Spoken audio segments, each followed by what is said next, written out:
Hi, everyone. We're just going to let a little trickle-in time go, but if you feel like introducing yourself, we can do like our popcorn style that we normally do. Um, so I'm Maya. I use she, her pronouns. I'm calling in from Arlington, Vermont, and tonight I'm working on a bag that I'm knitting, and I'll pass it to Ryan. I'm Ryan. I'm also coming in from Arlington, Vermont. I'll be doing some reading tonight and following along to the reading when other people are reading. And I pass it to Olan. Yikes. I am Olan. I'm using she, her pronouns. I'm calling in from Los Angeles. I'm still awaiting my new embroidery kit. So, meanwhile, I'm working on this mask for a birthday present for a friend. And I'll pass it to Jen. Hi everyone, I'm Jen and I'm calling in from Studio City and I use pronouns she, her, and I am currently working on this native bee and plant. And I will pass it on to Martha. Hi there. I can't, oh, there I am. I'm tuning in from Talent, Oregon. And fire is a really front and center topic for us right now because we've had a really devastating fire in town. So I'm invested in this topic, and I'm working on a little wood peony, which is one of the wildflowers up in the higher country, the Cascade foothills. So, yeah, so I'll pass it on to, how about Diego Zapata? Hi, yeah, my name is Diego. I'm calling in from Highland Park, Los Angeles. I use the He series, and I am working on, or at least I just started working on processing some coffee berry. So it's one of those fire follower plants, so it's relevant to this discussion. And I will pass it off to Lisa Ferguson.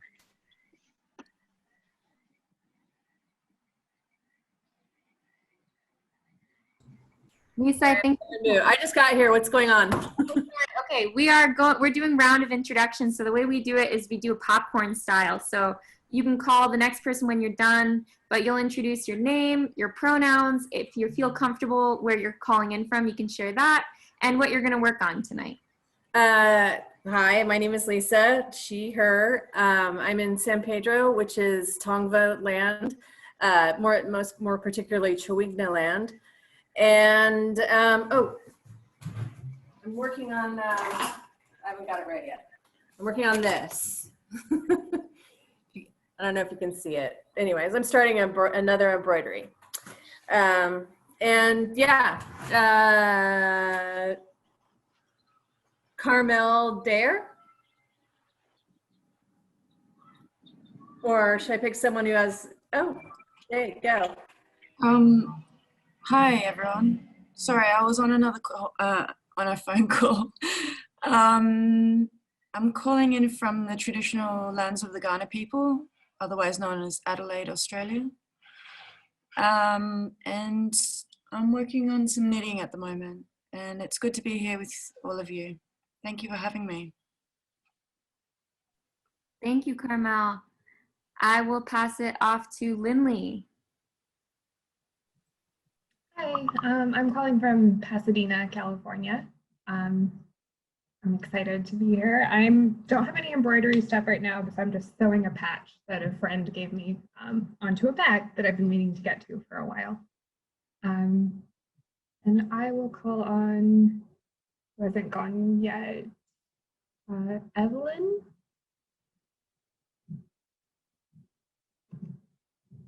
Or okay, I guess maybe she's busy. Red. Hey everyone, it's Red, he, him, and I'm up in Payahunadu, a so-called Owens Valley, and I will be listening and happy to take up some reading and helping to with some logistics. I don't know who's gone because I joined late, but I will pass. Has Derek gone? No, not yet. Thanks, Red. I'm Derek. I'm calling from Los Angeles. I go by he, him. And I don't have any embroidery right now, but I do have my sketchbook open, so I'm just kind of doodling right now. Glad to be here. I am going to pop it over to Mick.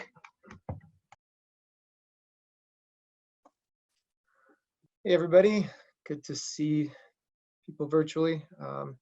I'm calling in from Los Angeles, Echo Park, sacred area to the Tongva, and I go by he, him. I am working on some microscope stands today, actually. So stuff I printed out on a laser cutter, and yeah, so I'm assembling a little microscope, DIY microscope.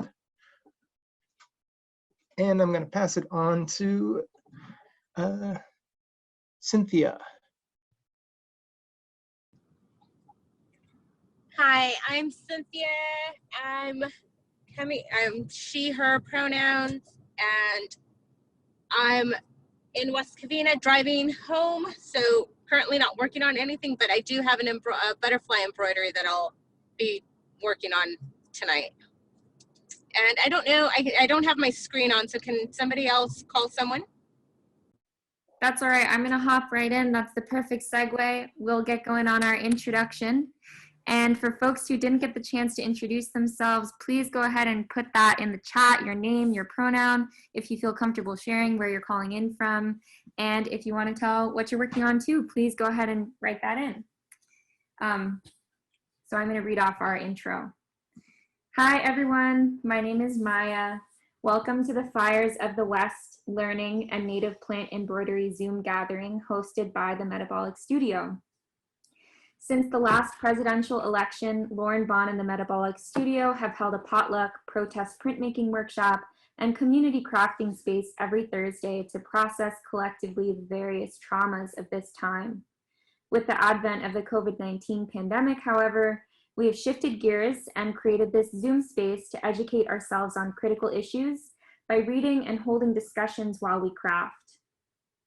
We spent the first 12 weeks of this Zoom gathering focused on texts about prison and police abolition, and this current series is dedicated to educating ourselves about the fires of the West with a specific focus on native land management and sovereignty, the history of fire suppression, and how we can decolonize our understanding of fire moving forward to create a safer and more resilient West.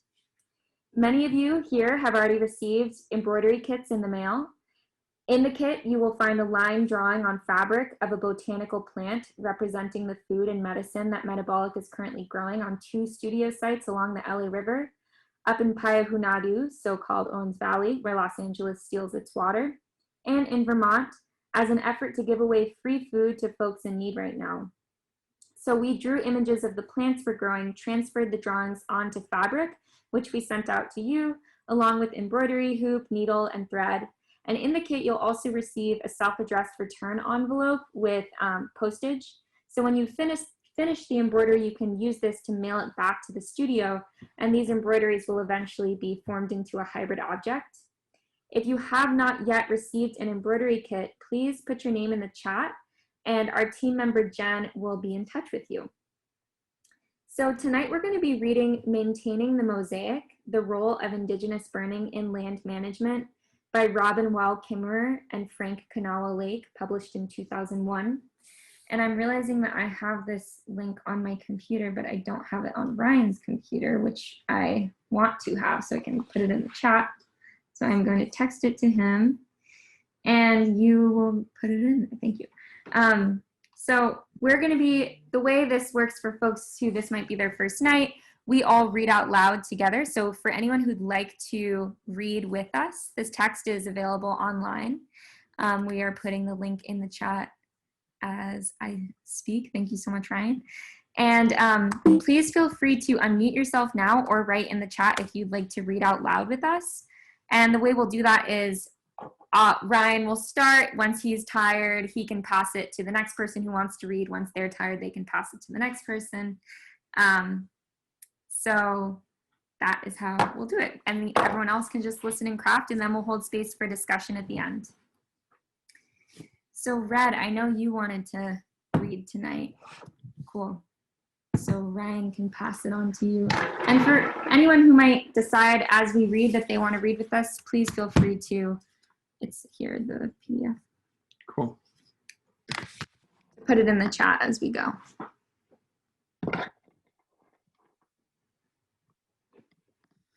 All right.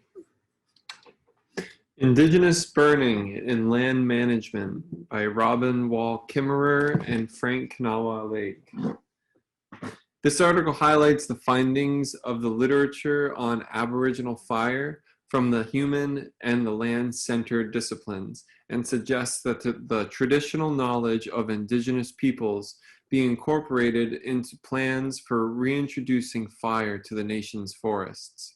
Traditional knowledge represents the outcome of long experimentation with application by fire by Indigenous people, which can inform contemporary policy discussions. Every landscape reflects the history and the culture of people who inhabit it. The worldview of a society is often written more truthfully on the land than in its documents. The current American landscape represents the historical legacy of one worldview superimposed on another, the colonial overlaying the indigenous. Nowhere is this history more apparent than in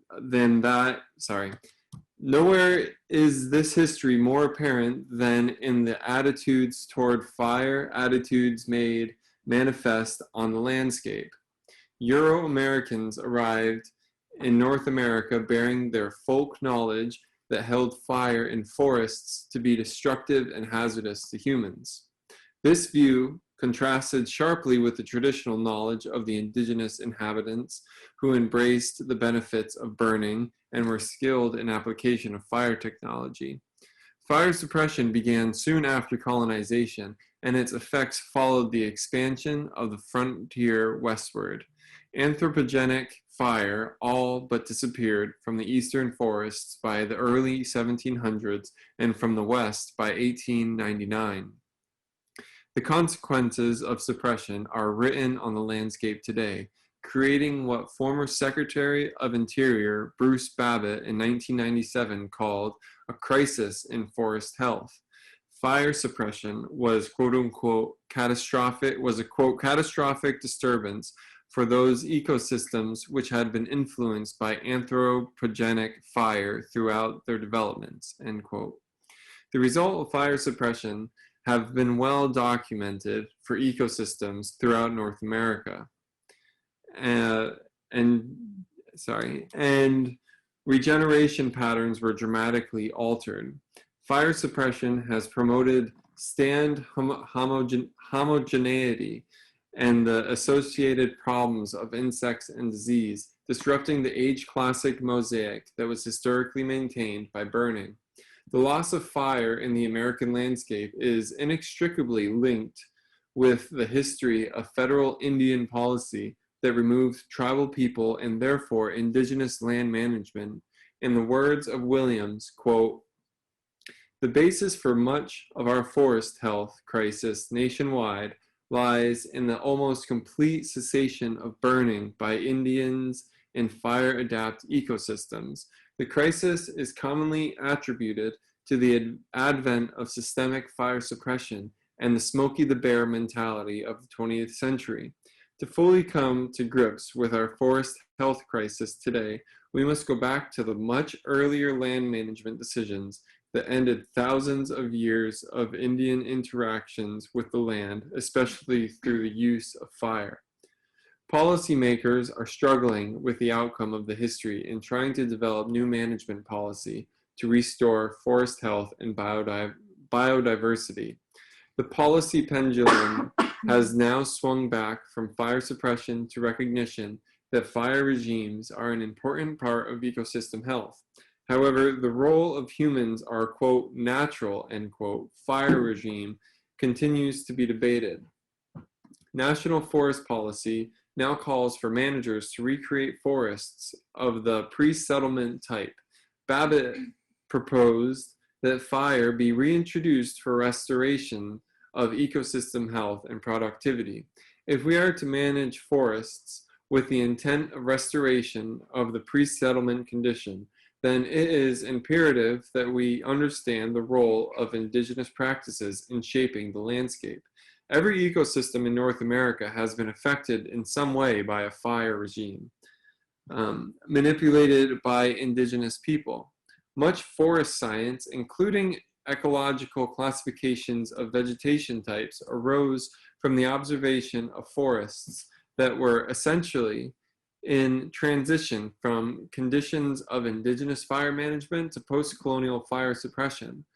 Our understanding of forest processes may thus be based on anomalous.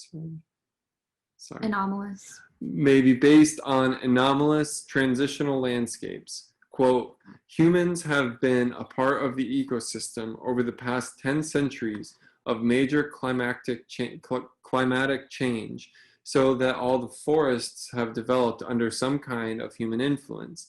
This influence must be accounted for as an important part of any study of forest structure and dynamics, end quote.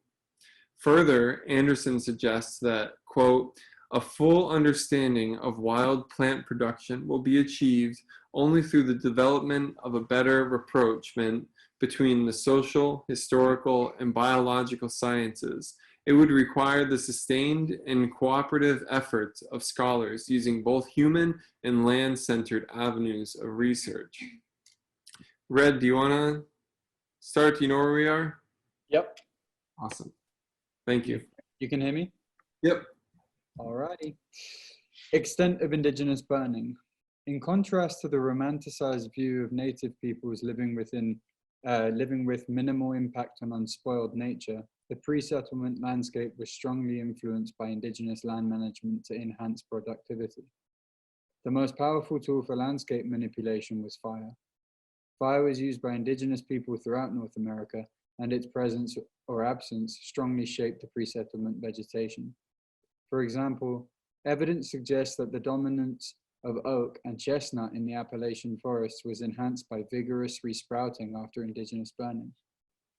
The extent of tallgrass prairie of the Midwest is thought to largely be a result of Indian fires. Western forests, often thought to be shaped primarily by wildlife, may be more the product of indigenous burning than previously thought.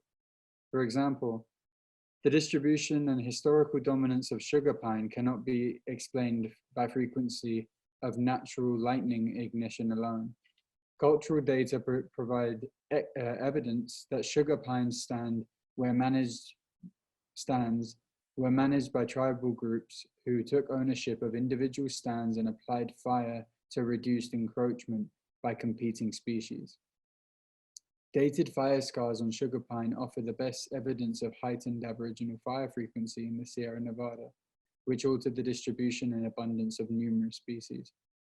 So ubiquitous was the Indian burning that its absence also shaped forest composition. The coastal forests of the Pacific Northwest have very low incidence of lightning fire. Williams notes that coastal redwood forests were little affected by burning, although small clearings were made.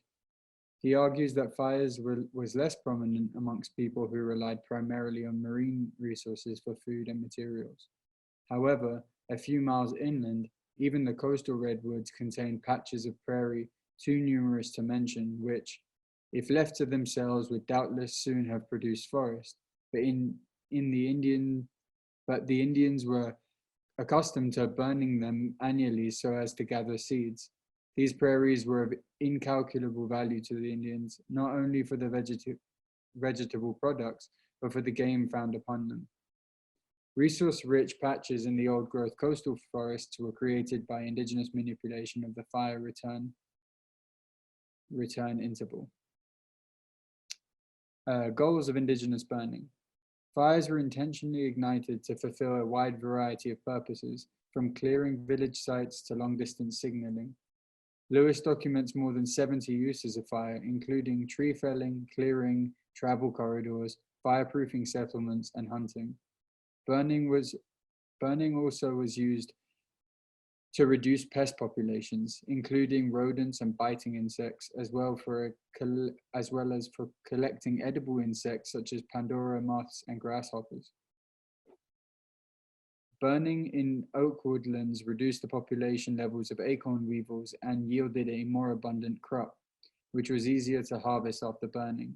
Riparian areas commonly were burned to attract game animals to the new grass and tree sprouts. Fire still is widely used in management of basketry plants to provide a consistent crop of straight, slender shoots and roots. From crop management to range management, fire was a ubiquitous tool. Indigenous people used fire to modify the environment for their own survival. The most important outcome of fire use was the intentional creation of a mosaic of habitat patches that promoted food security by ensuring a diverse and productive landscape. Producing such a mosaic promoted stability in the food supply by creating multiple resource patches. Maintaining a diversity of habitat buffers the impact of natural fluctuation in single food species and increases overall productivity. For example, fire used to create prairies which would attract elk, deer, and other game. Indigenous people skillfully modified the fire regime to create a forest openings in many different stages of post-fire succession, which enhanced the diversity and yield of game, berries, root crops, edible seeds, and medicinal plants. In contrast, fire was often used by the colonists with a different intent, uniformity, such as the production of pastures, cropland, and plantations. I'll pass it on now if there's someone to receive it. Diego, do you know where we are? Yes. Awesome. Thank you. Absolutely. So philosophy. The policy of fire suppression in Western society arises from the myth that nature can be controlled. Ironically, trying to control nature through fire suppression has led to greater unpredictability.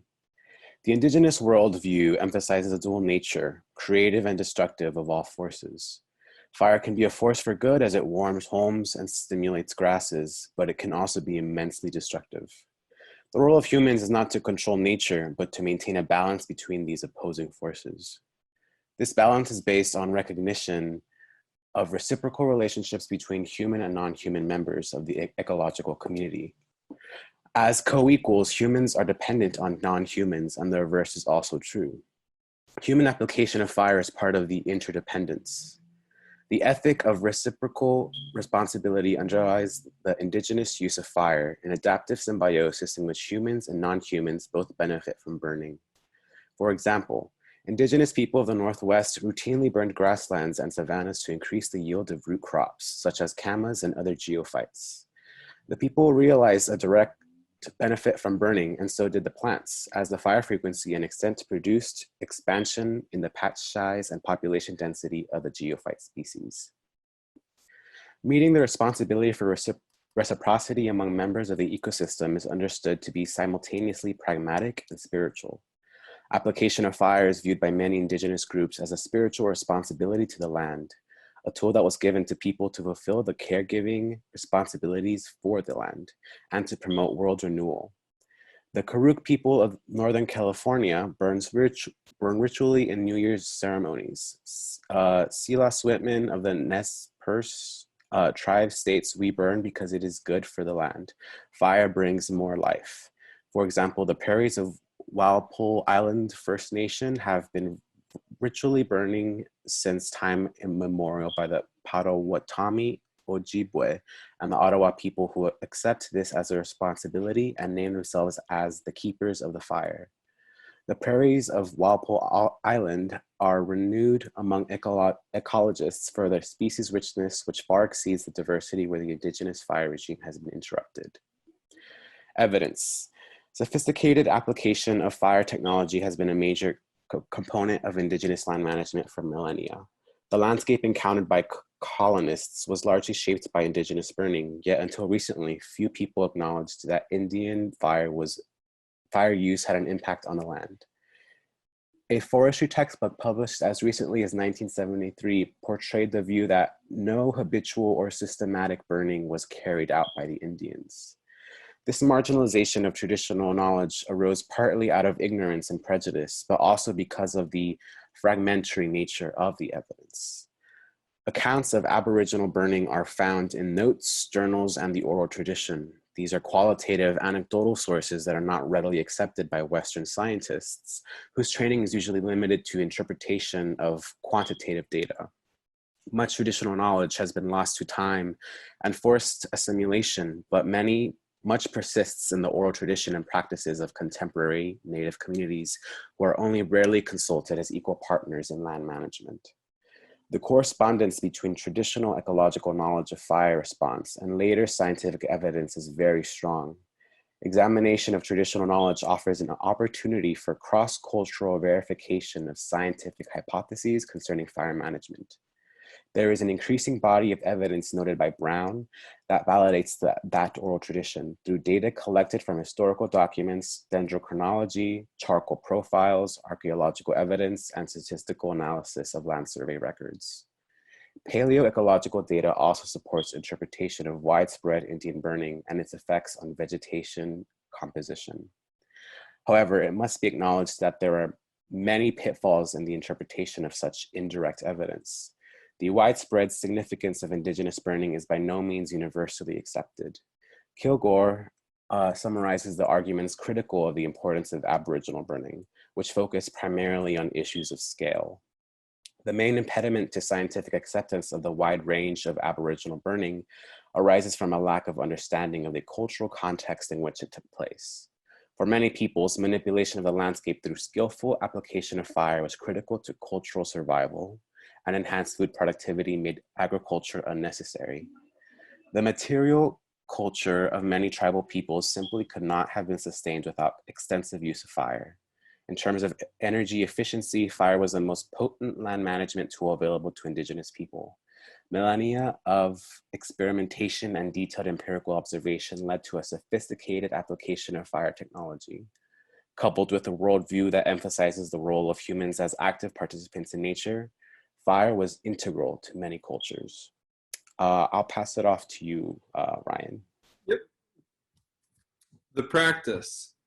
A careful examination of the philosophy and practice of Indian burning reveals that it differs from a non-anthropogenic fire regime in 5 important respects: seasonality, frequency, extent, site, and outcome. Seasonality of burning varied with the tribe and the ecosystem in question, but in general, fire was applied at a carefully considered time that would minimize its destructive nature while harnessing its creative power. Numerous studies confirm that the timing of indigenous burns differs significantly from the seasonality of natural lightning ignitions. Lightning fires are most abundant in the late summer, but indigenous fires were set in seasons less conducive to wildfire. For example, in the boreal forests of northern Alberta, fire was applied in early spring when the grass was dry, but the soil was still moist, and the surrounding forests were too wet to carry fire. The small scale, low intensity burns created openings in the forest when regrowth was accelerated on the newly blackened earth, extending the growing season in this harsh environment by several weeks and attracting abundant game. The season of burning also depended on the desired outcome. For example, people in the Southwest would burn the chaparral in the fall to increase forage for deer. The lower temperatures and increased soil moisture favored vigorous resprouting, which was beneficial in attracting deer in the winter. In contrast, if the intent was to clear land for tobacco cultivation, the chaparral was ignited in the spring when a hotter burn would discourage resprouting and prepare a suitable seedbed.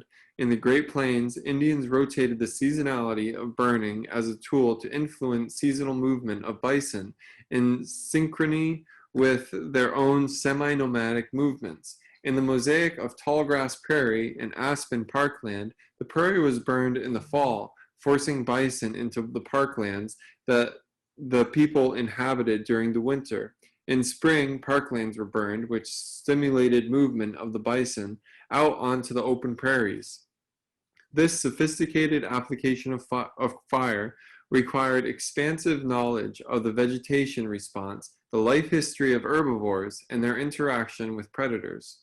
Williams reports an exception to the general pattern of burning in the spring or fall, when fire intensity would be reduced. In Northern California and in the Willamette Valley of Oregon, the Kalupayu people burn the grasslands in the summer, when fire might be expected to be more intense and potentially destructive.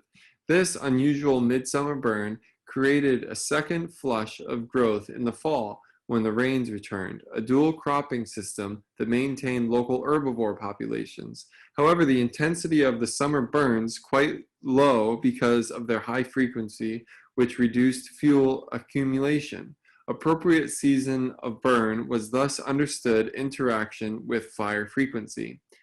Frequency: most wildfires are started by lightning strikes. However, scholars of aboriginal fire agree that anthropogenic fire far exceeded the frequency of natural lightning strikes. Quote, lightning in fire-adapt ecosystems does not usually cause fires.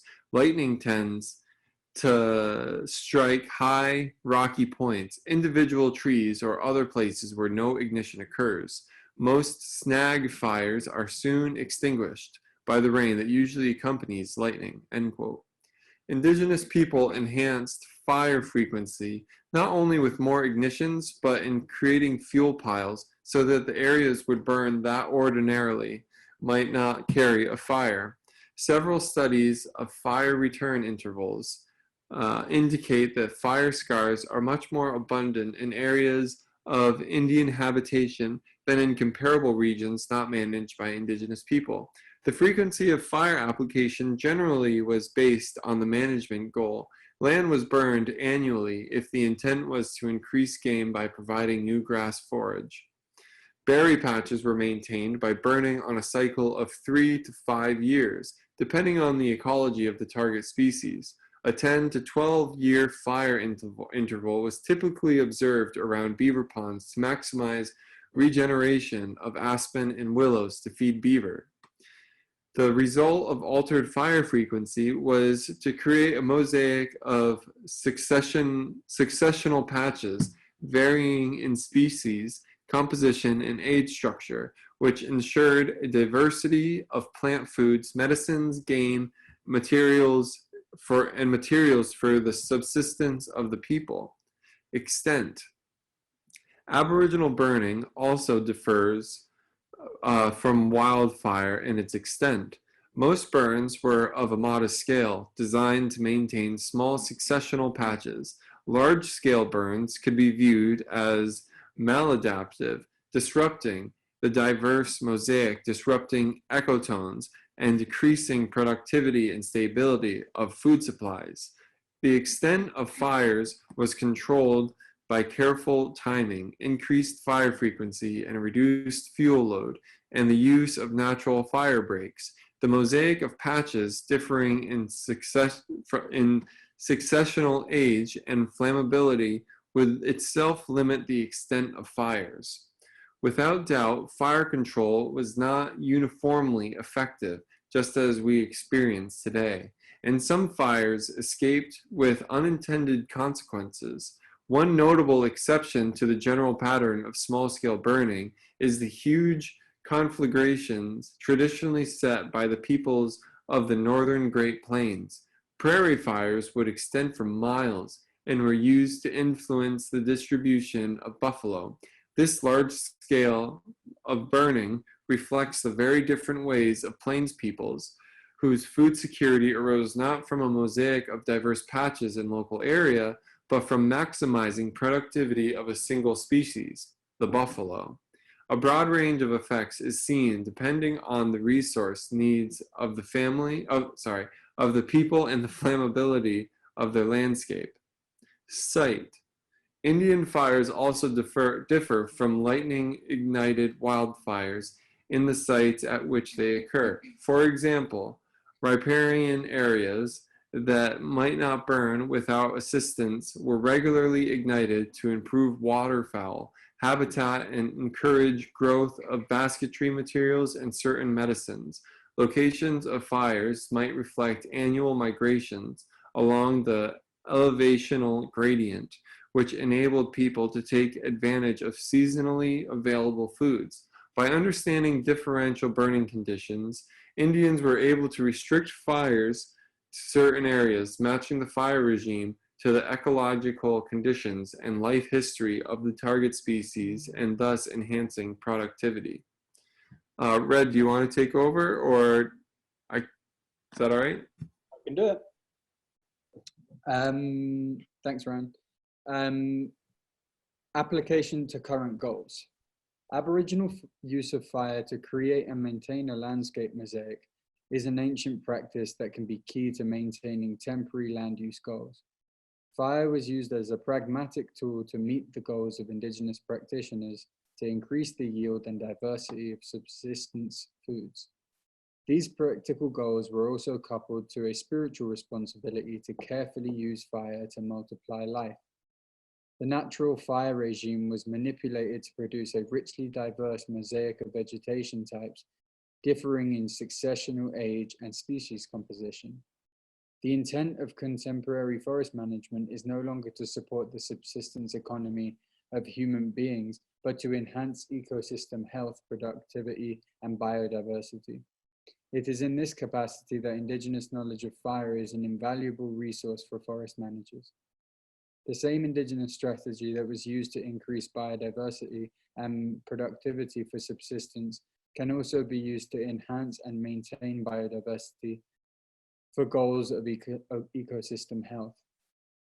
For example, Indigenous Kalapuya people of Oregon's Willamette Valley routinely burn savannas and meadows to increase the yield of food plants such as camas and tarweed. Other post-fire species increased as well, among them the Kincaid's lupine, a legume that is vital to the life cycle of the Fender's blue butterfly. At least 24 species of butterfly once inhabited these meadows. Since cessation of indigenous burning, 7 have become extinct, and 6, including the Fender's blue, are listed as endangered species. Restoration of indigenous fire regime and the mosaic it created can have significant impacts on biodiversity. Restoration of indigenous style burning is not a panacea for problems of fuel accumulation and structural changes that have accompanied a century of fire suppression, but it should be part of a strategy for restoration of forest health. Pine states, to restore natural conditions without the Indians and the things they did, including burning, is to construct an artificial landscape that is historically and ecologically incomplete. The reason for reinstating fire is not to try and restore pre-Columbian vistas, but because we cannot sustain the landscape we value without it. The suppression of traditional caregiving practices has contributed to the current state of forest health. Resumption of human responsibility for fire can be part of the solution. Indigenous practice and philosophy offer an alternative view of the natural fire regime in which humans regain their role as keepers of the fire, and the symbiotic relationship between humans, forests, and fire is reestablished for mutual benefit. Thanks, Red, and thanks, Diego, for helping out reading. Thank you, Diego. I know that a lot of folks were having a hard time getting onto Zoom tonight, so I want to say that hopefully, I know this reading is available online, so if anyone feels like you missed too much, this is available to read. And hopefully in the discussion, we can all kind of recap and share perspectives. So what we're going to do now is we're going to read our community guidelines for discussion, and then we're going to try something new, which I'm really excited about, which is that we're going to break out into 3 people-sized breakout rooms and have a time to share personal reflection. So first we are going to read the guidelines. And if there's anyone here tonight who would like to read the guidelines for us, oh, I'm realizing again, we have this issue where it's on my computer, but I have to send it to your computer. I'm going to text Ryan the link and I'm going to put it in the chat. So if there's anyone here who's feeling interested in reading out our guidelines for us, here they are. I would do it. Awesome. Thank I you. would- I just put the link in the chat. I'm on my phone, so I'm sorry if it's taking me a few minutes. Oh, no. Okay.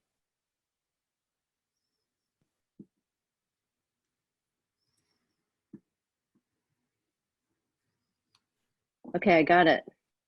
Should I start? Yep, go right ahead. Thank you. We agree not to blame ourselves or others for the misinformation we have learned, but to accept responsibility for not repeating misinformation after we have learned otherwise. 2, we agree to listen respectfully to each other without without interruptions. Only one person speaks at a time. 3, we acknowledge that we may be at different stages of learning on the content and discussion topics. 4, we agree that no one should be required or expected to speak for their whole race or gender. We can't, even if we wanted to. 5, we will hold each other's best interest at heart. We hope everyone has come to the table to learn, grow, and share. We will trust that people are doing the best they can. Let's challenge and encourage each other to do better. 6, share responsibility for including all voices in the discussion. If you have a tendency to dominate discussions, try taking a step back. If you tend to stay quiet, try challenging yourself to share ideas so others can learn from you. 7, silence is golden. Sometimes there will be long pauses. Sometimes silence can create space for folks who need that space to come forward. We agree to not fill silences out of discomfort. We will hold this silence with care and move forward intentionally. We welcome those of you whose minds are bursting with ideas to write them in the chat bar. 8, the facilitators are not experts. They are here to help facilitate the process. They and everyone in the group are here to learn. 9, it's okay not to know. Keep in mind that we are all still learning and are bound to make mistakes when approaching a complex task or exploring new ideas. Be open to changing your mind and make space for the others to do so as well.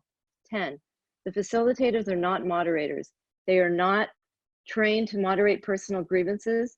If discussion stops being about the reading and instead breaches into accusations and aggression, please respect the facilitator switching gears and refocusing on the text. If any of these guidelines are breached, a metabolic team member will reach out to you privately in the chat to provide a reminder. If the guidelines continue to be breached, they will provide a verbal call-in. By staying on this Zoom call, you are agreeing to these community guidelines for our discussion period. Thank you for letting me read. Thank you, Evelyn. So now we're going to try this breakout room situation, and we're going to be in breakout rooms just for a short amount of time, where this will allow us all to reflect. And for folks who weren't here for the reading, no worries at all. You can, listen and learn from other people's perspectives. And if you do have anything to share, any personal knowledge on this, this is a great time to share as well. The goal is that we're going to have 9 minutes in a breakout room, and we're going to split this 9 minutes by 3 minutes equally for each person. That doesn't have to be the way it works. It's just structurally allowing space for each person to have a reflection period. If that's not how you want to do it, your breakout room can decide how to do it. And the question that we're going to kind of ruminate on all together is, well, there's really no question, but one of the major thought processes that we're coming at here is having an empathetic approach and understanding like these are really deeply emotional things to read, as well as, as scholarly. So please feel free to share any like emotional perspectives. Feel free to ruminate on anything you learned. Feel free to share any knowledge you have. And yeah, and then we'll come back together as a collective group, and we will either share what you learned in the breakout rooms, or you can just share general thoughts. So I think we're gonna hop off now to the breakout rooms. Yeah, I'm gonna send you all to rooms now, and I'll send a message at the 6 minutes and 3 minute marks.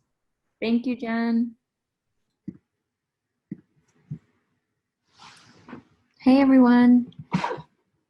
Jen, I think there's a way to like force return everyone.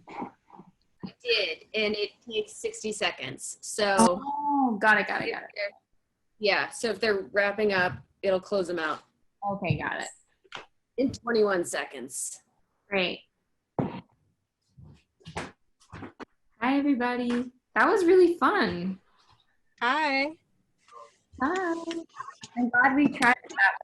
This is our first time doing the breakout rooms, and you know, we just ended up talking about fermenting food for most of our time, but it was really fun. So I'm glad we did that.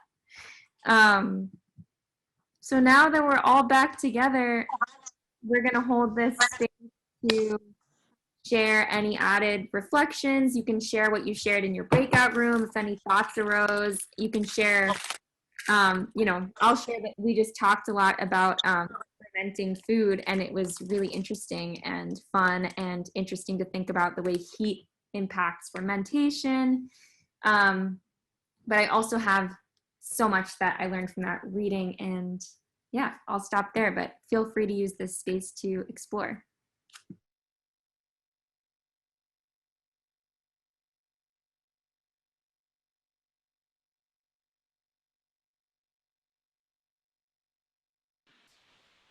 I'd like to share what I just shared in the chat, if people are comfortable with that. Yeah, sure. What I've learned in living and working with Indigenous people is that we are not separate from all the other living systems. We are the forest, we are the land, we are the water. They are our family, and it's our duty to care for them. That life system, or believing and loving, was interrupted by a dominant culture conquest, colonization. And the more that we can regain that and return to that, to seeing the rocks, the water, the clouds, the sky, the birds as our family, and caring for them as our family, I feel that we'll all be better for that. Thank you.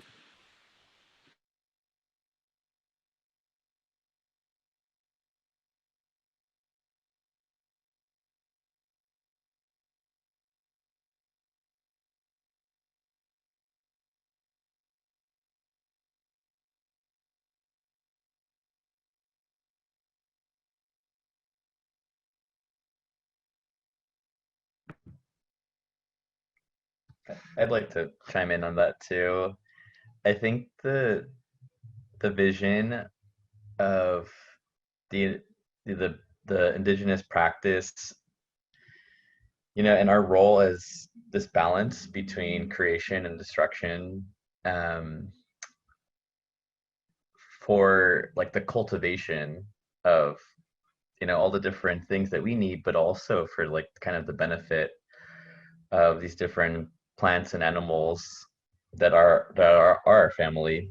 And I think like that vision of reciprocity, of kind of stewardship, like I think there's something really powerful just in seeing that there was this type of lifestyle before, and how to kind of reclaim some of that.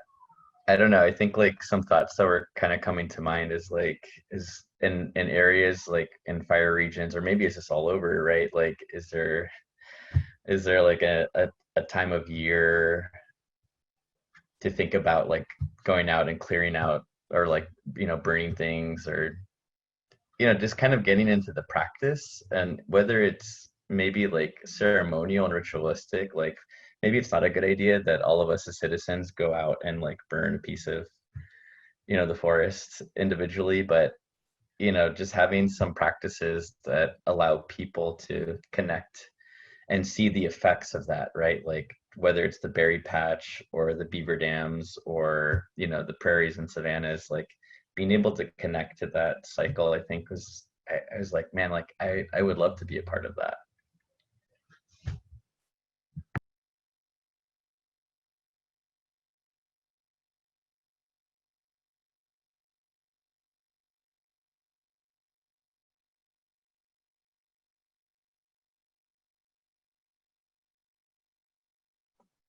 One thing that came up in our discussion is that we've set up a society, a system which is so rooted in one place and with, you know, stable structures, not nomadic basically, that it's caused it to be much more difficult to vacate an area and practice some of these ancient traditions too. And so how would society look as we implemented these as well? Like how would, I mean, it's just considering the restructuring of kind of mobility practices as well.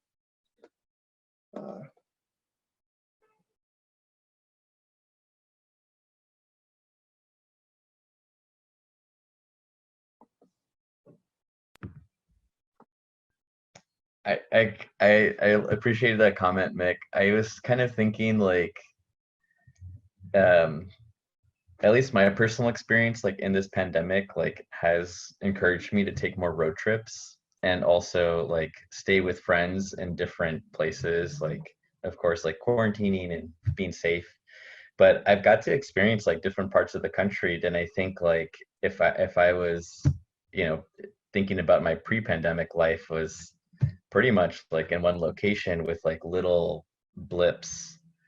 Um, and I think I'm kind of curious with work from home stuff too, that there is like maybe there's more attuning to seasonality. There's more attuning to being outside because like our homes are now our workplaces, or you know, we're kind of craving something besides the home, and so we're seeking outside places and outside spaces. And you know, in that spirit, I think like you mentioned, there's something powerful about being able to witness seasonality and also be able to be connected in a more migratory way. Like I have a friend at Google who's, you know, they're not going back to work until late 20, I don't know, mid 2021 or something like that. And so he's kind of planned his year out to like move with the seasons.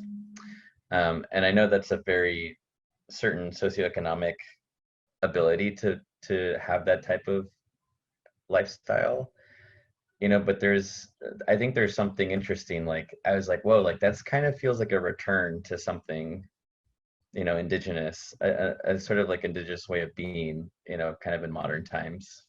So I just wanted to share that.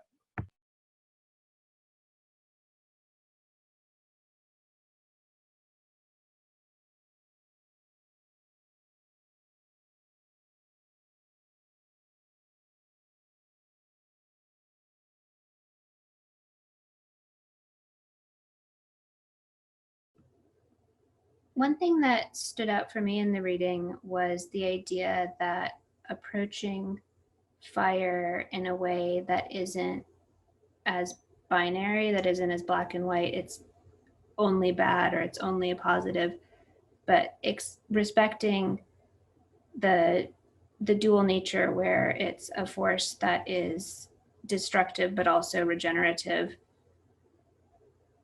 stood out for me, because I think that's a philosophical approach that has wider implications. And the crisis of fire in the West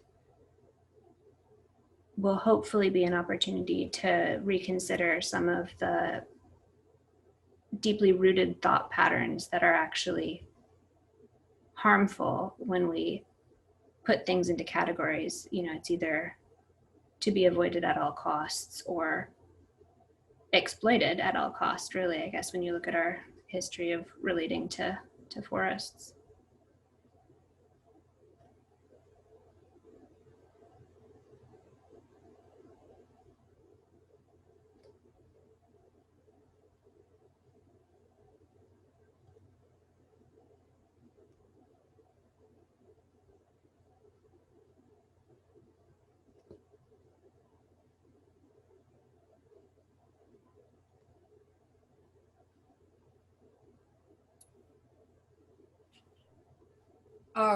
I'll speak if that's okay.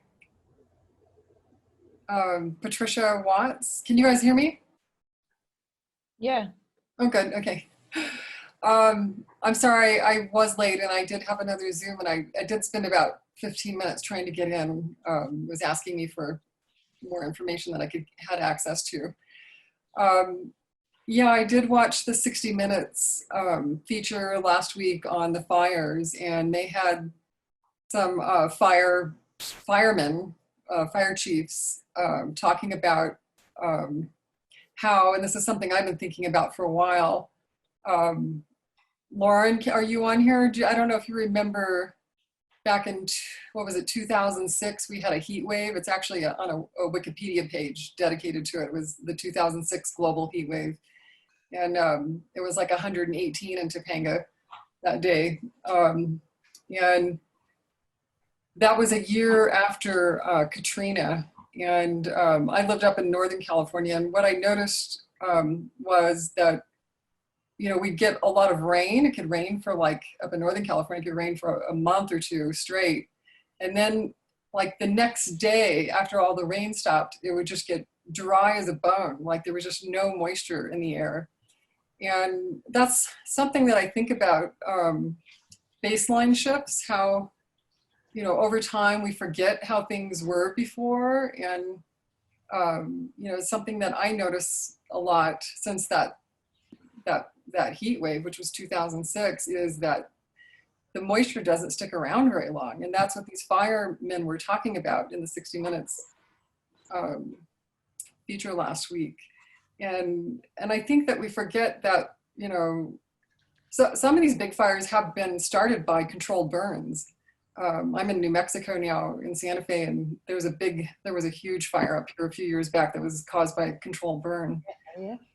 And so, you know, and I was telling Nick, we were in the breakout session together that, you know, I want to learn all about how the Native Americans, you know, did these controlled burns and lived with the land, but I do reserve,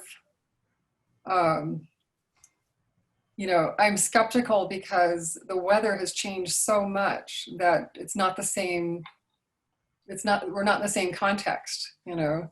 And I think that there were years in between where, well, you know, the fire, you know, it's all stacked on top of a colonial mindset, but we are now in a different weather, different climate. And so to do controlled burns is risky. And not that they can't be done smaller, contained, but it'd be great if we could have like a fire chief join us, get a fire department to do some embroidery. I'm serious. Yeah, thank you for that perspective, Patricia. I do want to say that this syllabus is geared to answer like these questions by our own research, like without looking to like whoever we assume is the expert, like that, like we can do this research ourselves and have these discussions and then move from there with our educated understanding of this. And like, I really value that perspective of like, things have changed. And that was a large part of what the last reading we read was like kind of discussing, and hopefully like, I think that will come up consistently in this series is like, we are in a new world and no one can return to what we think we should, you can't just choose an arbitrary point in time and say, okay, that was right, this is what we should do. But I do think it's really critical that we focus this narrative and this series on Indigenous sovereignty and Indigenous land perspectives, even if it's not necessarily solely through controlled burns, but just like an entire narrative that's lacking, and looking towards Indigenous sovereignty for a future looking land management praxis. But yes, 100% controlled burns can also be, there's no perfect way to control fire. Did you give me this? Thanks, Maya. I was going to just jump in and maybe build off the back of some of what you were mentioning is like, I think the way, and Rochelle mentioned this in our breakout group, but some of the ways I was really, beyond living in California, paying attention to the huge fires in Australia at the beginning of the year, and fires that are happening in Siberia, fires that are happening in the Amazon, which are done all happening in different ways. But these are all, for the most part, indigenous territories, once were or are still actively, and the once were element isn't as if people are gone; they've just not on their territory anymore. And so, kind of part of the point of that you were mentioning about sovereignty is that we don't know how things can be practiced if there is actually sovereignty on their territory, because many of these tribes don't have access to the lands that are currently on fire. And so I think some of those, yes, it can be dangerous. It's just the question is dangerous to what? We have a very property-based mindset nowadays, which is a different thing totally to a kind of ecosystem, living embedded within an ecosystem kind of mindset. And I think that that's kind of really what we're getting at, is that a great fear of loss of property, obviously loss of life too, but of loss of property being something in infrastructure. I mean, we see the way that the firemen, not firemen in particular, but the fire department reacts most strongly to places where there's life and property affected. And I think that that's kind of, it's not the problem necessarily, but that's the question that I think is asked when you bring in indigenous perspectives and indigenous sovereignty, is that it's not so much a question of structural property and the lives of where kind of settler towns are, but actually how to keep the entire ecosystem alive and well, and hopefully start to get back to a place, not necessarily back to a place, but forward to a place that's more in balance. So yeah, and that would be my reflections on that. Thanks, Red. And that brings up like a thing that I didn't know about until we started doing research on this. And that's something that's known as the WUI, or the Wildland Urban Interface, which is, it's a growing thing right now of people building houses and taking up property on places that historically no house was beforehand. And I forget what the numbers are. This is kind of like a beginning to be a bigger conversation, but a lot of people are moving into these WUI areas, and what that does is it makes it for when there is a fire happening, that there's more property loss, and there's also less management of the land because it is someone's private property.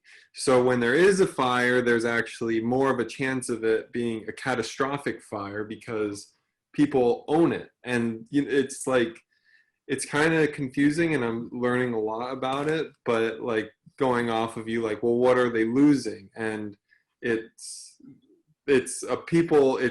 another people-made problem of developing more like houses and places in these areas, that it just doesn't make sense to to build these houses, and a lot of these people living there are from like a lower class, you know, more like environmental racism. Like they're the people that are able to afford living here, and they're the ones that are going to take the brunt of the fire, and it's just a bad cycle.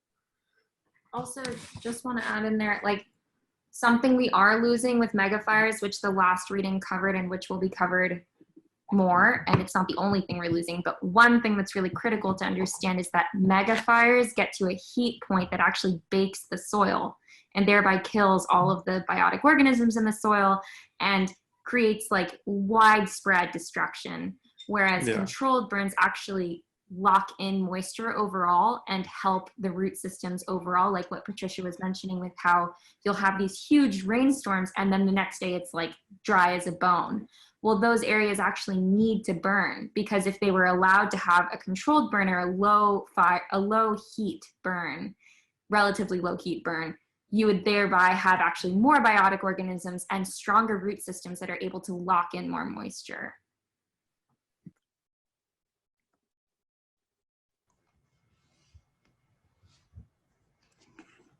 Hi, everybody. Hi, I'm Kat Taylor, and I'm thrilled to be working with the California Farm to... Okay.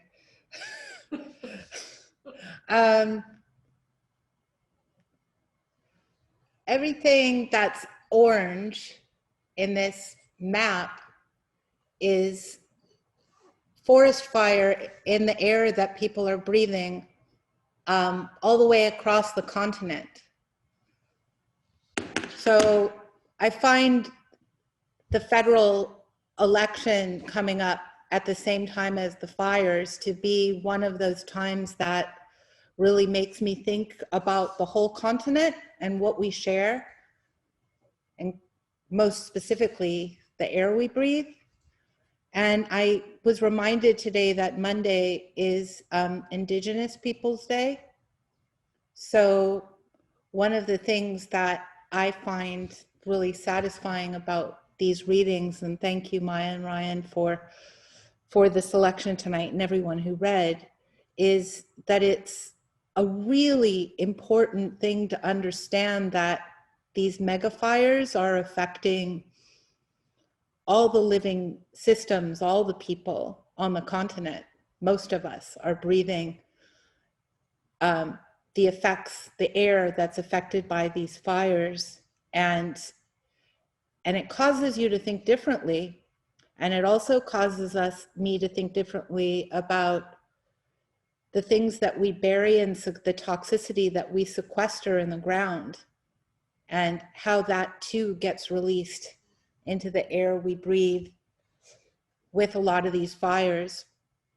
So during a national presidential debate, when the fires of the West are talked about as a regional catastrophe, I think that it's important to kind of acknowledge that it may be a regional in its like critical, like destructive ability, but it's actually certainly at least a continental issue. So I think it's really good to talk about it. And in our breakout room, Carmel was with us from Adelaide, Australia. And I think that was incredibly interesting to realize how much we have in common with the fires of Southern Australia, and how the plant life and the indigenous practices had so much in common as well.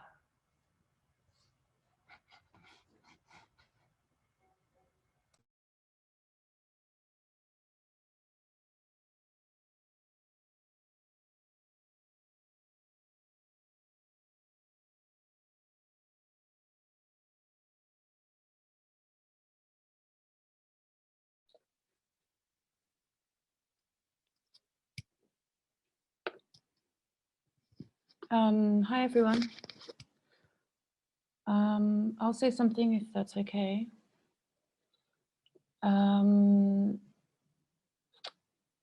earlier Red was, there was a few things that Red mentioned and also Derek that reminded me how important it is to learn by being on country, by being on the land, and not just studying books or doing the academic study. And that's the traditional way, as I mean, at least it is here. And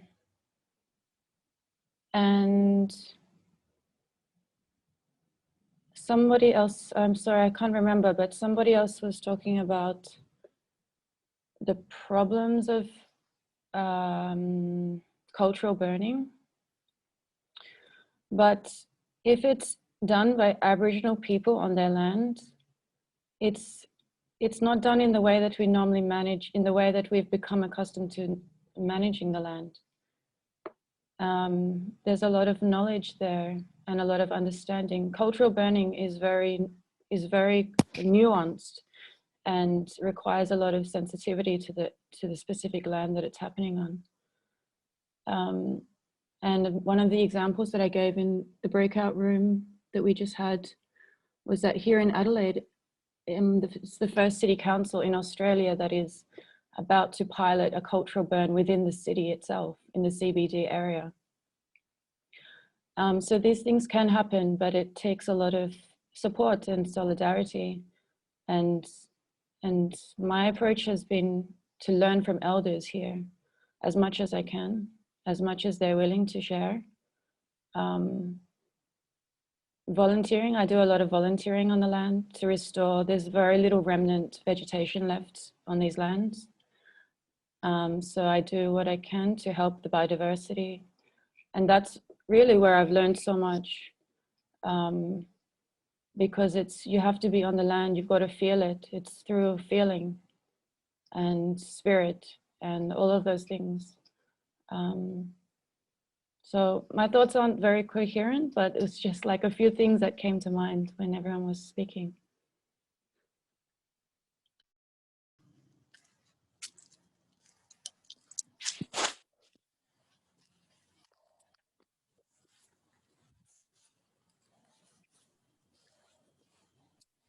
This is Laura. Can you hear me? Did you want to say more about your piece there? I just wanted to make a comment about what I put in the chat because I got disconnected. I had to reconnect.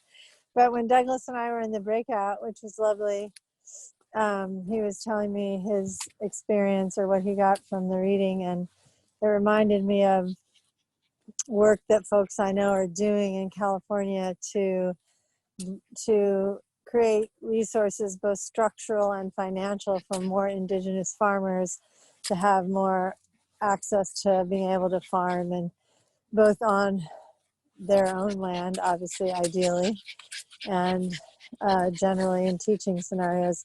And it's this initiative called Growing the Table that's part of that. So I just put that in the chat because Douglas said he was interested in it. So that's how that popped up there.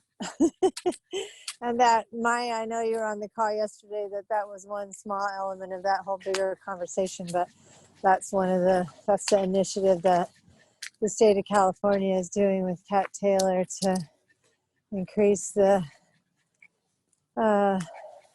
more farmers that are BIPOC, women, young, etc., having stability for the food system. So that was inspiring to have this be the topic and reading and all that. And I do look forward to reading the reading when I get back. Thank you.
I have a question.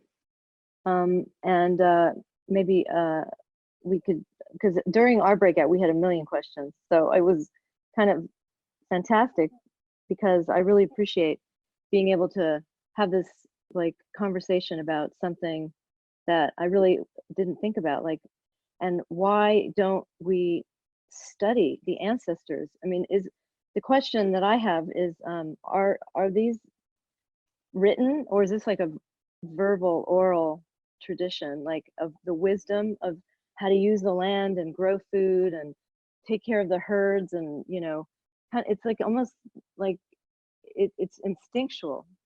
And so I had questions about that. So it was great to listen and think about something, in a way that like it's it inspires us. We have to go back and study the history. And how do we connect people to the legacy of living, respectfully on the land? How do we do that? So thanks for bringing out this tonight. So thank you.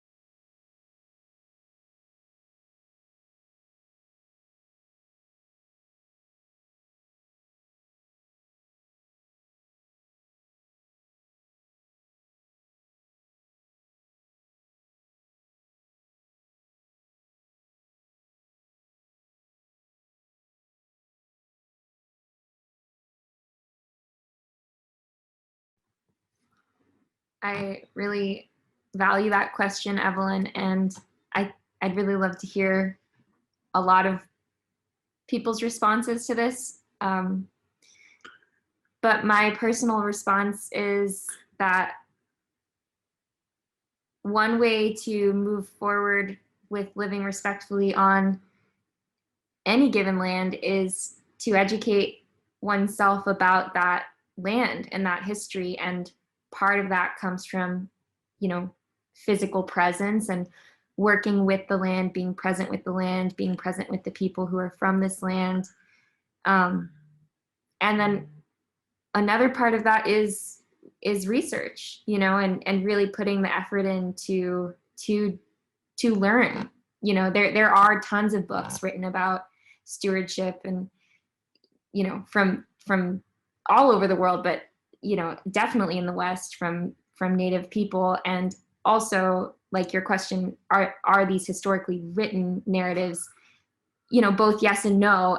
It's mostly oral culture, but there have been written accounts, and but more importantly, these are lived practices. These are current practices. This isn't something that's strictly historical, that strictly has to be looked into the past. Like, these are things we can learn from people who are currently stewarding the land. So I guess this is a multifaceted answer, and I also really love that there were so many questions in the breakout room, because I would love just to have this space, like, to even just ask these questions, and there don't have to be answers.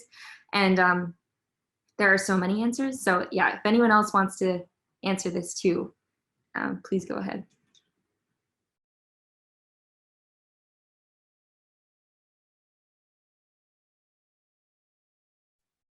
I mean, maybe just building off what you just mentioned, is just whether or not the oral or written histories, for the most part, I think they're practices, as you said. And I think that whether or not that there's a question of transmission, like how does knowledge get transmitted, and that's one thing, whether or not it's orally or. But then there's just people that are actively consumed by the effort of practicing, in this moment of time, practicing and probably teaching people, physically in their presence, of how to manage that land, I think. And that's kind of really why I think one of the central issues with these wildfires, and that we're learning from this text, but that it talks more about management and kind of co-management, I think, is really the idea of Indigenous sovereignty, as Maya mentioned, and really the idea of returning land to practitioners doesn't mean that it excludes anyone. It's just there are people who have actual practices that will be based on their own oral histories, but also just from learning in practice, whether or not that was just watching. And what's that? I mean, I don't know what the word for that would be, bar practice, but kind of an embodied learning. And I think by campaigning and working towards repatriation of territories, there's more of a chance to actually see, learn from, and test whether or not these practices are still valid given the new extreme state of things we're in today. And they are being tested. That's also the case.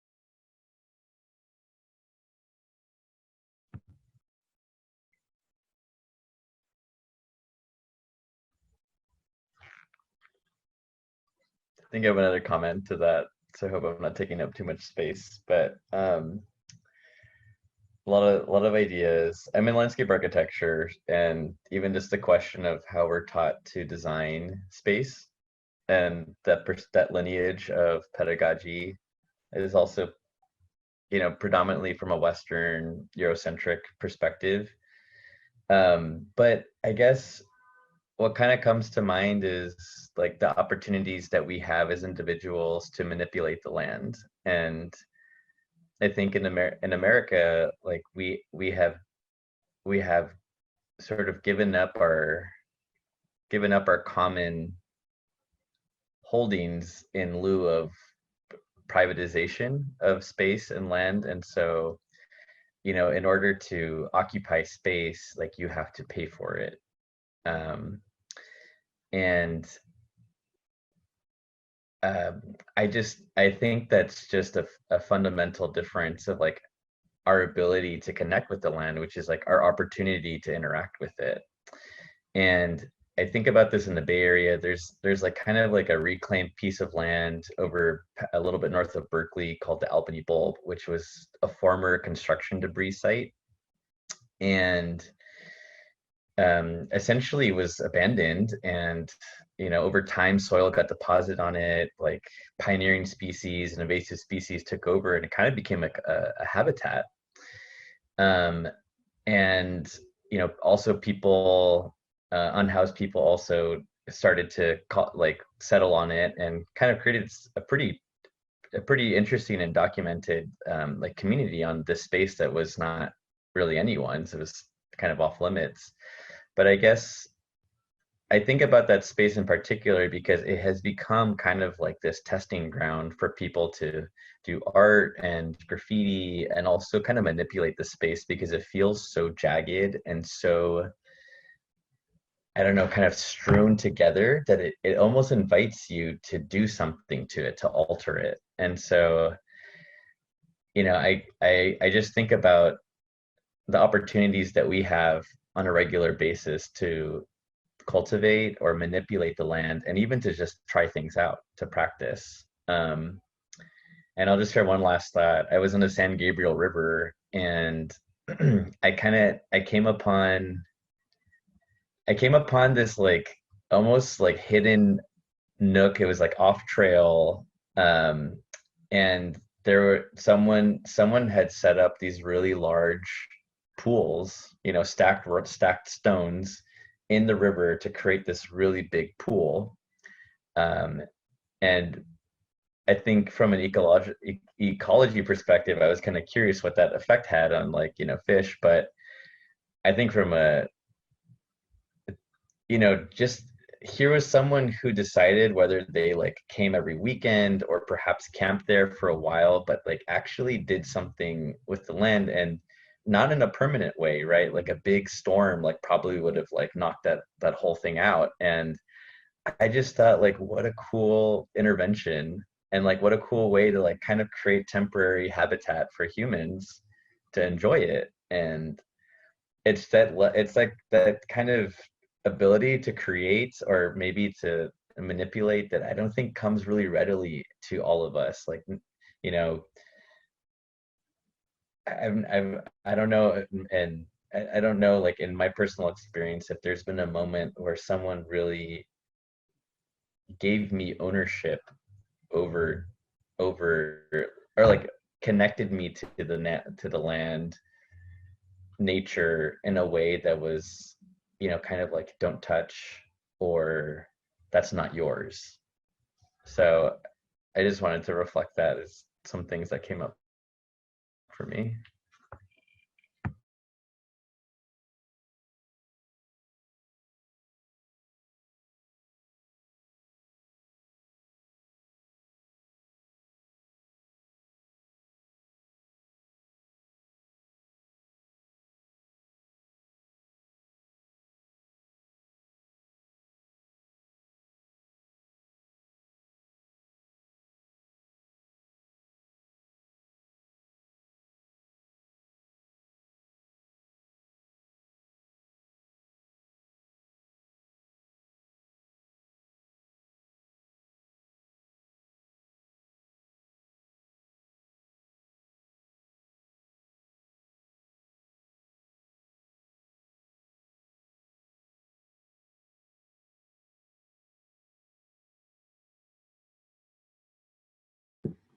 Well, thank you all so much for this fruitful discussion. I think the breakout rooms worked really well tonight to kind of incubate some discussion.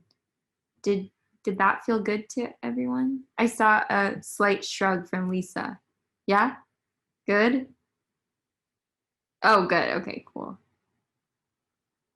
Yeah, that felt good for me. It felt fun. So we are, it's past 10 on the East Coast, so we want to be mindful of that, even though obviously this is mostly a West Coast discussion. But this would be a good time to share, if you're interested, showing what you've been working on tonight. Plus, please feel free to continue to sprinkle in any added thoughts. But I am working on this bag that I'm knitting with this yarn that I'm really excited about that's got like lots of different colors. And my goal is to start an Etsy page of different bags. So I'm on my second bag. So that's where I'm at with that. But I really, really learned so much from all of you tonight. So thank you.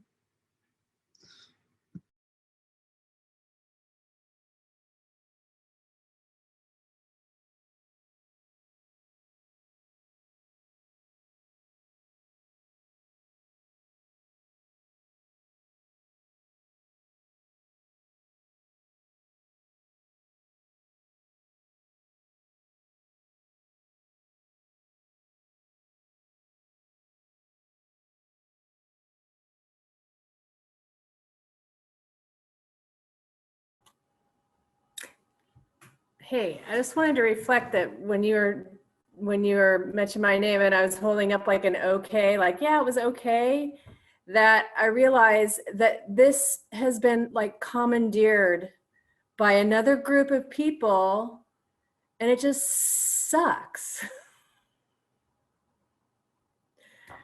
Yeah. Wow. Let's just do the thumbs up.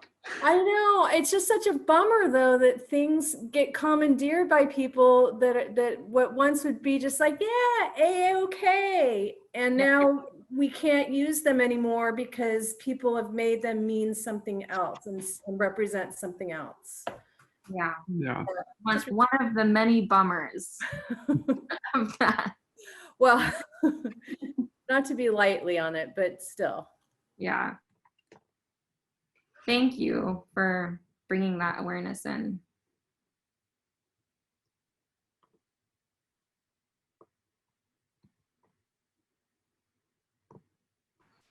I missed that point. What is it?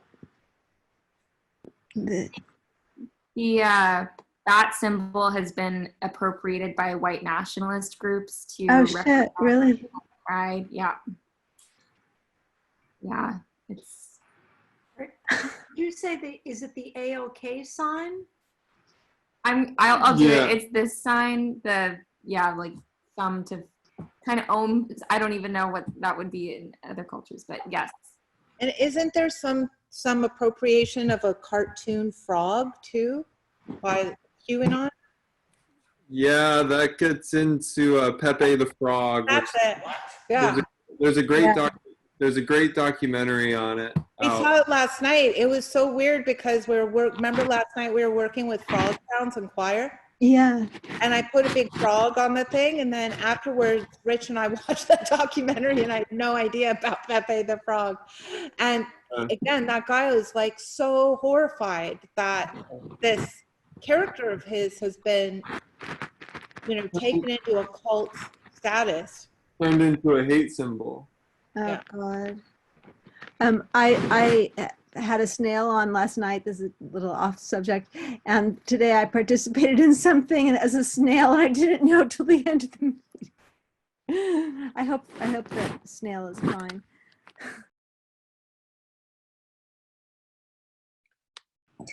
I have to go, so I thought I'd show you my flowers that I'm working on. This is mule fat. Oh my gosh. It's a white flower with a pink bud, so that'll be fun to do next.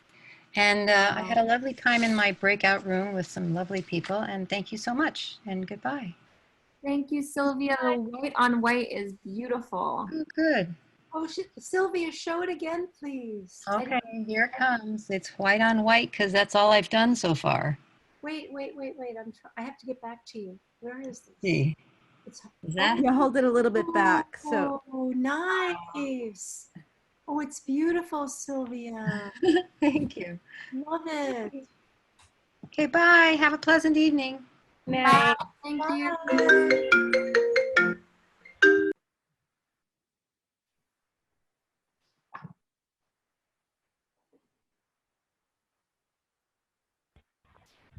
Okay, here's my little embroidery. I'm doing a sunflower with a bumblebee on it.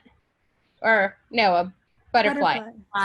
Yeah. Hold it up a little higher. That looks amazing. Did you do like different shading?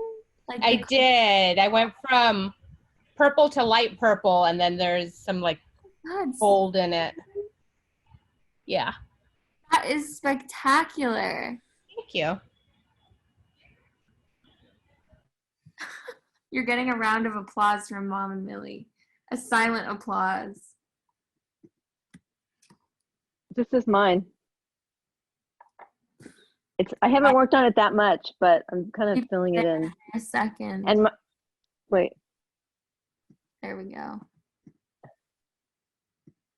Wow. That looks beautiful. And so my nice. daughter started one. My daughter started one. Oh my but she's God. back in school. So she's going to have to work on it when she gets back for holiday. So thank you for that too. That's beautiful. I have a question. Does anyone know, because it doesn't have a title on it, what this is? Is it too bright to see? Can anyone? Yeah, it's a little too bright. Let's see. Looks like thistle or something. Some kind of thistle, yeah? It's not good.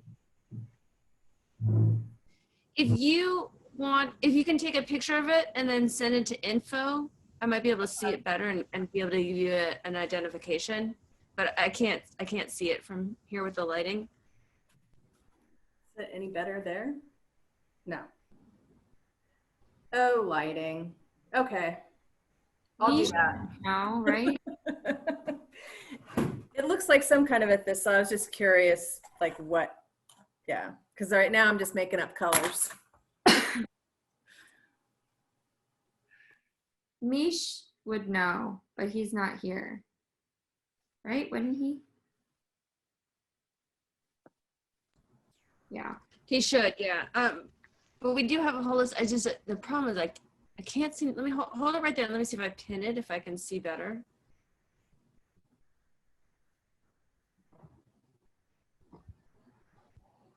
Oh, I think that's the one I drew.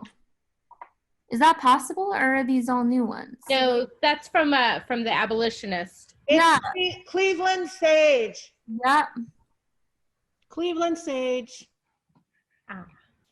It's beautiful. It's very aromatic. It's has beautiful little purple flowers. It does an incredible salve, lip balm. It's incredible.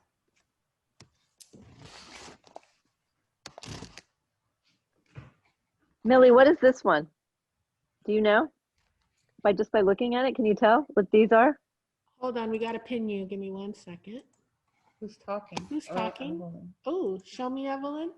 Okay, can you put it up closer? Oh, that's the one Rachel's doing. Yeah, I think that's horseweed. Horseweed. Horseweed? Horseweed. Yeah. It's a native plant, but it's also highly medicinal. For what purpose? I don't recall. Huh. What about this one? Yep, that's the also same horseweed. one. That's also horseweed. Yeah, you should look it up. It's highly medicinal. I will. Yeah. There were two that looked similar, horseweed and another one that was Mule fat. Mule fat. Yeah. So, but this one is horseweed.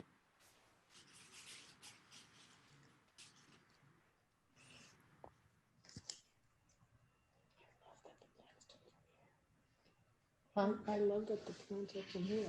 I know. Doesn't it feel honoring? It's totally honoring. So on Sunday, can we have our little plant talk so that I can? All right, I think we're gonna hop off and fall asleep. Can I bring up one more topic before I say goodbye? Absolutely. The idea that these fires and just the way the world is, that we breathe plastic. Like years ago, decades ago, just a few decades ago, that didn't even exist in our atmosphere. And now that is something that we have to like take seriously somehow and ship that. So anyways, I had to bring that up because talking about fires. Thank you guys. Bye. Thank you. Thank you. Yeah, that's a really important topic. Also, Yeah, it's a big one. I want to bring into the conversation just thinking about what's happening in Louisiana right now with the hurricane that is, I think, just hit. And it did hit part of Mexico, I think, yesterday or 2 days ago, but just having that in my mind as well.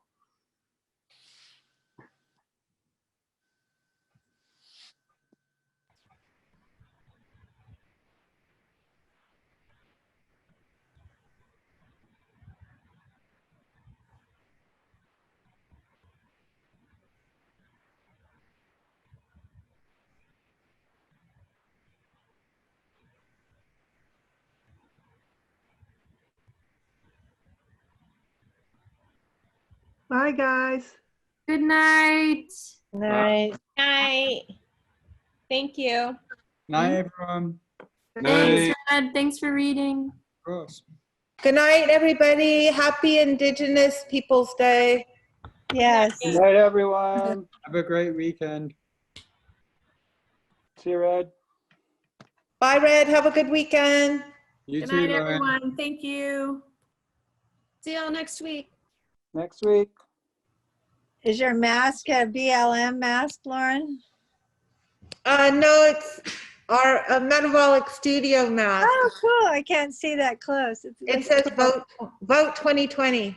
Oh, right on. Cool. Nice. Yes, onward. Okay. Bye. Good night. Good night.